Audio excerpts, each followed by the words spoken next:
Buenas, professor. Sabe que, revendo lá o episódio passado, eu vi que o senhor tratou aí sobre as atividades têxteis nas reduções. Hoje voltaremos às vestimentas usadas nos povoados missioneiros. Assunto que foi tratado em outro momento, rapidamente. Professor Antônio, por que voltamos a esse assunto? Olá, Gemiro! Voltamos ao assunto para aprofundarmos os detalhes das vestimentas utilizadas pelos diversos grupos que compunham o povoado. E quais eram essas diferenças? Argemiro, a primeira diferença nas roupas tinha a ver com o sexo e a idade das pessoas. Os homens dos povoados missioneiros, por exemplo, assim como os demais indígenas que conviviam com os espanhóis, usavam calças e na parte de cima uma camiseta, também chamada de chupa ou ribón. O padre Cardiel descreveu-a como uma veste que cobria dos ombros à cintura, ajustando-se ao corpo. Os homens também usavam roupas de baixo, os calções. No frio, usavam o poncho, geralmente de lã. O poncho era uma peça de tecido retangular de 2 varas e meia de comprimento e 2 de largura, com uma abertura de meia vara no meio, por onde se passava a cabeça, de maneira semelhante à casula sacerdotal dos padres. Todos andavam, entretanto, assim como as mulheres, descalços. Sapatos e meias eram usados somente pelos coroinhas e pelos dançarinos durante suas atividades, pelos cabildantes e pelos oficiais militares nas festas do padroeiro do povoado e em outras solenidades, quando também usavam casacas ricamente adornadas. Mas há também relatos diferentes sobre as vestimentas dos homens missioneiros. O padre Florian Pauque escreveu que a vestimenta masculina consistia em um par de calças, um colete e uma peça de tecido, geralmente com 3 varas de comprimento e 2 de largura. Esse pano branco tinha uma abertura no centro para a passagem da cabeça. Ele caía sobre os ombros e os braços, cobrindo o corpo até as panturrilhas e não até a cintura, e era guarnecido nas laterais com franjas brancas de algodão. Talvez ele estivesse se referindo ao poncho, até porque no verão não havia necessidade de outra peça de roupa. As mulheres vestiam o tipoi, um manto comprido de algodão sem colarinho que chegava até os pés. Por baixo, usavam roupas íntimas.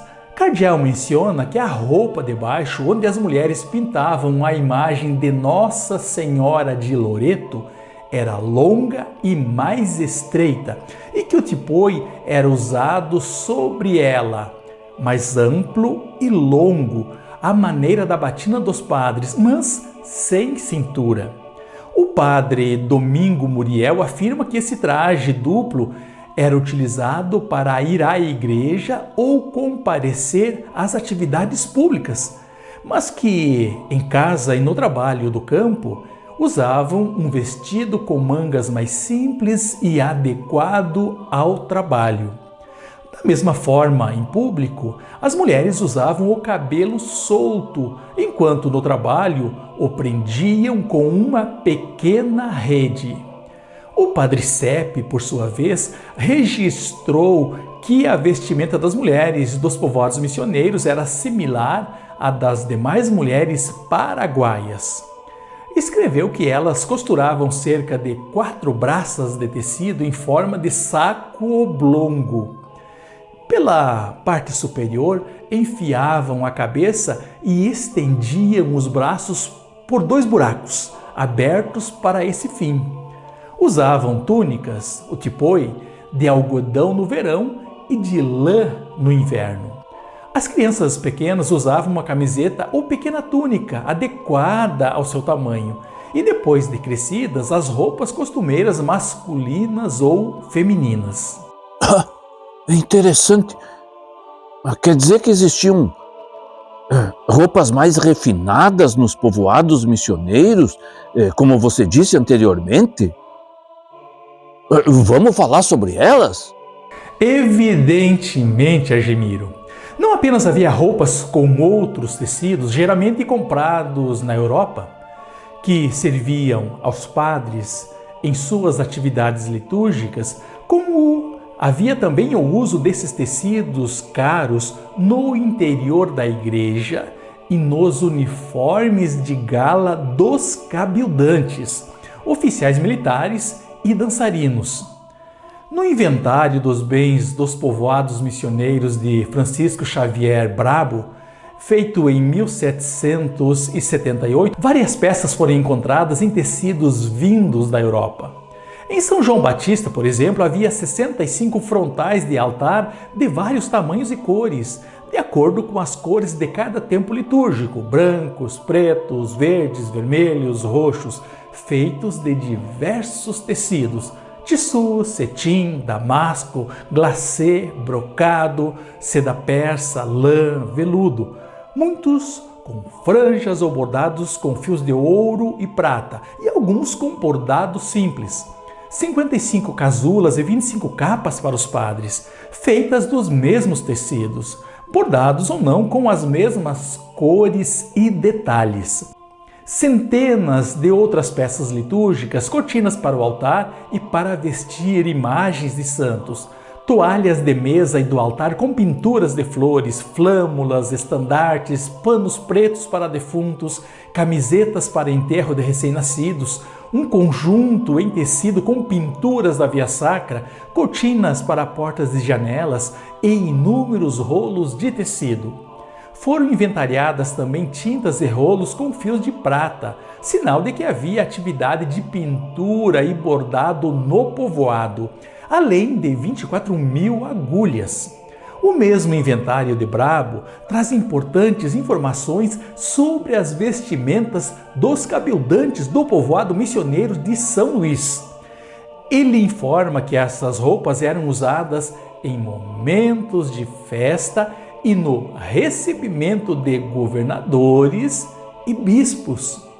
Sem dúvida, o luxo e o valor daquelas roupas contrastavam com a simplicidade das vestes usadas no cotidiano pelas pessoas comuns do povoado. Havia 7 casacas de seda bordadas com fio de ouro e prata, com botões forrados avaliadas em 52 pesos cada. 8 casacas bordadas com fios de prata, acompanhadas do mesmo número de calças. 4 casacas de pano azul fino, bordadas com fio de prata, com suas camisetas e calças. 2 casacas para o alferes real, uma de veludo carmesim bordada com fio de prata e camiseta de brocado, e outra de pano musgo fino bordada com fio de ouro e camiseta do mesmo tecido.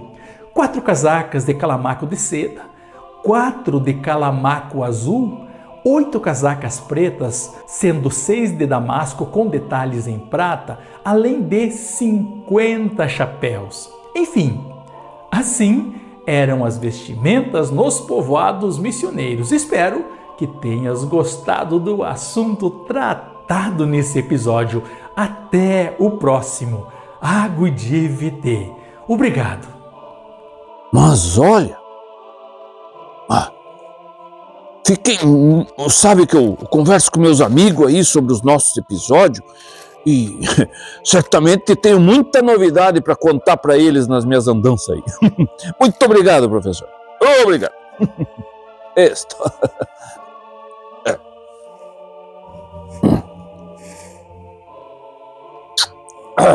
Graças, professor. Uhum.